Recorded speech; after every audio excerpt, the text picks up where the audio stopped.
After weeks of tough negotiations and some hurt feelings, TNA signed Samoa Joe to a long-term contract estimated at between 3 and 5 years. Dave later clarifies it's 3. The long-term deal could lead to a much bigger push for Joe. His push has been held back in part because he wasn't locked in long-term. There are people in the company who strongly believe he is the single wrestler worth building around. I do like the idea that he wasn't being pushed, even though he's now in month, 8 in the company and still hasn't been beaten. And is just like doing everything that you would do for someone who is pushed at this level. Like, he's not winning the world title, but short of that, he's getting a very good push. Yeah, like short of Christian, he is the second hardest pushed act on the show. Yeah. Word is Joe got his pay doubled in his recent contract extension, but it's still well below the key wrestlers who have WWE TV exposure. I wonder, like, how much Joe is getting compared to, like, a Kip James. It would be still galling if you're Samoa Joe and Kip James is being paid more than you at this point. And in 2024. I wonder who does make more money between Billy Gunn and Samoa Joe. It might still be Billy Gunn. Yeah. Is it still Billy Gunn?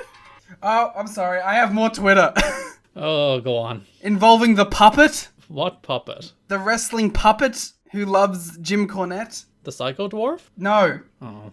They said, I still can't believe they decided weekly pay-per-views were a good idea. Thank goodness for early 2000s black boxes. To which the death of AEW responded, it worked at the time. 2 things are wrong about that. They did not decide they were a good idea. It was their only option. And second, it did not work at the time.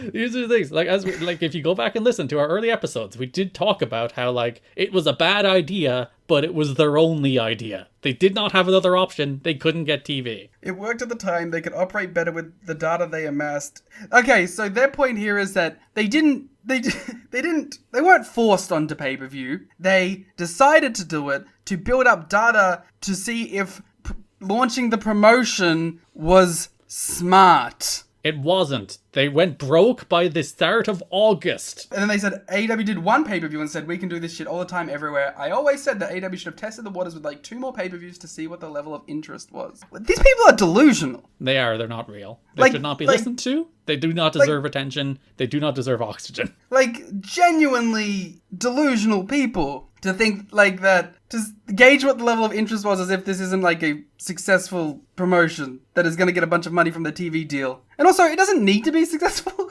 That's the age-old thing with this promotion, is it can just be bad and die, and it will still survive because money. Like, it doesn't need to be successful, but it is, despite that. It is at its core, like we talked about this, I think, a while ago, that like people use the term vanity promotion as like a derogatory thing, and I'm like, fuck no, it's a vanity promotion. Who cares? That's cool.